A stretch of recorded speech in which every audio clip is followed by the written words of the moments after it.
एक ही दुविधा में रहते हैं, नाम पकड़े या रूप पकड़े, नाम को पकड़े या प्रकाश को देखें।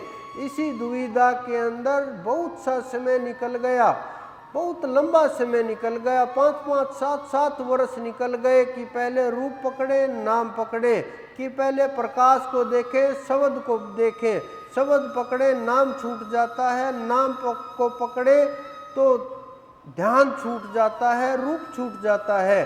किसको पकड़ना चाहिए, किसको छोड़ना चाहिए, इसी द्वंद्व में बैठे बैठे अंदर ही बुद्धि के अंदर विचारों की लड़ाई चलती रहती है, अंदर ही खेल चलता रहता है, अपने वजूद के साथ लड़ते रहते हैं, ध्यान के साथ लड़ते रहते हैं, बुद्धि के साथ मन और बुद्धि की आपस में तर्कशीलता चलती रहती है, अपने आप ही प्रश्न उठते हैं, अपने आप ही जवाब आते हैं, ना कोई जवाब देने वाला है, ना कोई समझाने वाला, ना समझने वाला।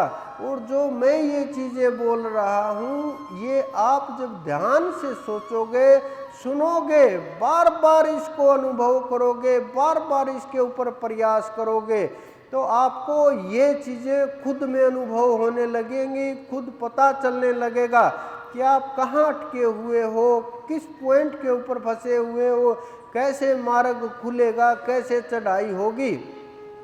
ये चीज़ें जब आपको अनुभव होंगी तो आपको ये एहसास होने लगेगा।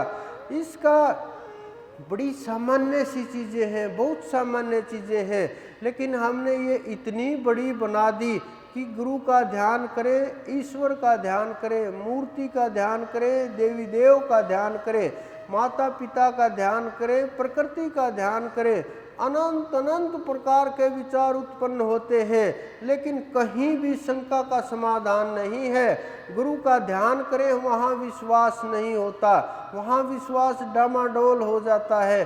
कहीं कल गुरु ने कुछ ऐसी हरकत कर दी, फिर हमारा भी नाम खराब हो जाए, गुरु पूर्ण है नहीं है, क्या पता ये कैसे हैं, क्या है। अनेकों अनेक प्रकार के सवाल दिमाग में घूमते हैं, अनेकों अनेक प्रकार के विचार दिमाग में घूमते हैं, बार बार शंकाएं पैदा होती हैं। परमात्मा का ध्यान करें किस प्रकार से, क्योंकि उनका रूप देखा नहीं, अनंत अनंत रूप हैं, अनेकों अनेक बना दिए। एक किसी का भी नाम लीजिए, किसी योगी का नाम लीजिए, महायोगी का नाम लीजिए, शिव जैसे योगी का नाम लीजिए, जिनका अनेकों अनेक मूर्तियाँ बना दी गई, अनेकों अनेक प्रकार के फोटो बना दिए गए, अनेकों अनेक प्रकार की रचनाएं बना दी गई। इसी प्रकार से जिनको हम श्रेष्ठ मानते हैं, विष्णु जी को ले लीजिए, उनके भी अनेकों अनेक प्रकार की मूर्तियाँ बना दी गई। किस किस का ध्यान करें, कौन सी मूर्ति जागृत है नहीं है, कौन सा रूप सही है, कौन सा नहीं है, किसकी कौन सी पुस्तक को माने, कौन सी को पढ़ें, किस ग्रंथ के को समझें, किस वाणी को समझें। इनके अनेकों प्रकार की चीज़ें दिमाग में इकट्ठी हो गई। कौन श्रेष्ठ है, कौन नहीं है, कौन समय का महापुरुष है, महापुरुष कैसे रहते हैं, कैसे वस्त्र पहनते हैं, कैसे चलते हैं, कैसे खाते पीते हैं, क्या करते हैं, क्या आचार व्यवहार है। हम लोग अपनी मर्जी से मनमाफिक जवाब सुन करके ही खुश होते हैं। अगर सामने से कोई जवाब देना चाहे, समझाना चाहे, बताना चाहे, नहीं समझ पाएंगे, क्योंकि अनेक प्रकार की इतनी परतें जम गई हैं, इतनी प्रकार की धूल जम गई है, वो उखड़ने का नाम नहीं ले रही। इस कारण से बहुत ध्यान फैल गया, बहुत विचार फैल गए। तो लोग ये सोचते हैं कि सबको ही खुश कर देते हैं, कुछ पल किसी का नाम ले लेते हैं, गणेश जी से शुरू कर लेते हैं, वो शिव परिवार से हैं, और बोलते हैं गणपति जी को शुभ कार्य में सबसे पहले याद करना चाहिए। सबको याद कर करके सब देवी देवों को याद कर लेते हैं, और बाद में गुरु जी ने जो मंत्र दिया उसको थोड़ी देर याद कर लेते हैं, उनको भी प्रणाम कर लेते हैं और काम हो जाएगा। इसी प्रकार से लेकिन ये जो भ्रम की बातें हैं ये ब्रह्म से दूर करती हैं, ये आपको आपकी आत्मा से दूर करती हैं, ये आपको आपकी स्वयं चेतना से दूर करती हैं। मन माफिक जो साधना है वो काल की साधना है, वो माया की साधना है, वो संसार की साधना है, वो भय की साधना है।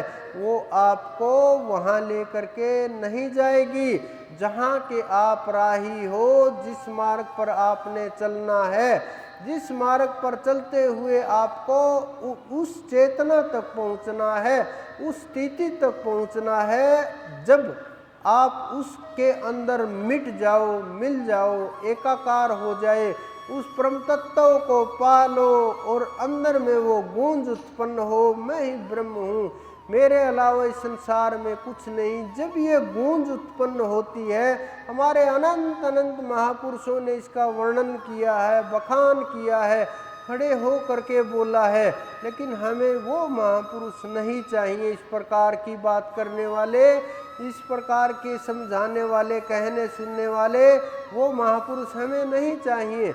हमें कौन चाहिए? हमें तो गोद लिए हुए खिलाने वाला, ना बोलने वाला, जिसने कुछ नहीं बोला, कुछ नहीं समझाया, कोई शिक्षा नहीं दी, कुछ उसकी तरफ ध्यान देने की आवश्यकता नहीं।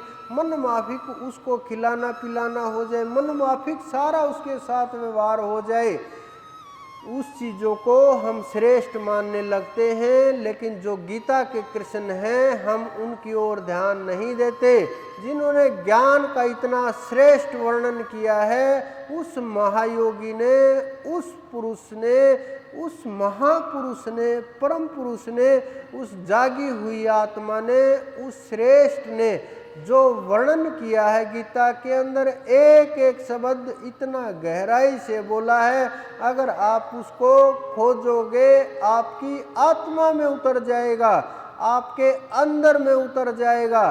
जितना आप खोजोगे उतना ही उसको और गहरा पाओगे और अंदर में पाओगे, और उसके अनुसार अपने जीवन को अंदर में उतारते चले जाओगे।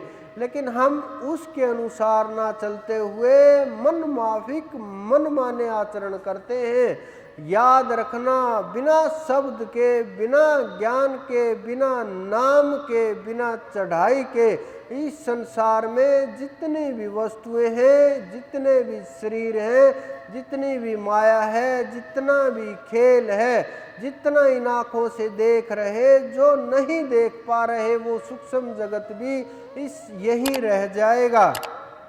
आपको अकेले ही जाना पड़ेगा। उस समय नाम ही आपके साथी होंगे और गुरु ही आपके साथी होंगे।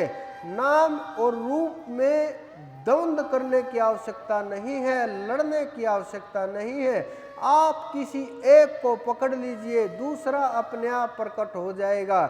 जब आप नाम को पकड़ोगे, रूप अपने आप प्रकट हो जाएगा, और रूप को पकड़ोगे, नाम अपने आप चलने लगेगा, शब्द अपने आप उठने लगेगा, शब्द की चढ़ाई शुरू हो जाएगी, प्रकाश अपने आप आ जाएगा।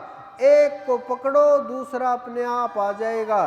जिस प्रकार से आप किसी भी नाम को पुकारो, वो व्यक्ति आ जाता है, उसका रूप अपने आप सामने बन जाता है। उसी प्रकार से अगर वो व्यक्ति सामने हो तो नाम ना भी लोगे तो उसका रूप आपके सामने रहेगा, और नाम लोगे तो वो स्वयं बोलेगा।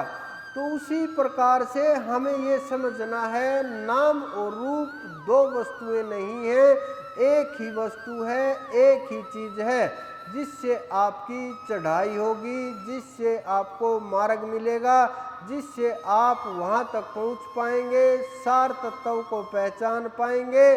और उसके बिना ये जीवन भी अधूरा है, मार्ग भी अधूरे हैं, चढ़ाई भी अधूरी है, संसार भी अधूरा है। और उसके बिना भटकना और जीवन में ऐसे ही आना, ऐसे ही चले जाना।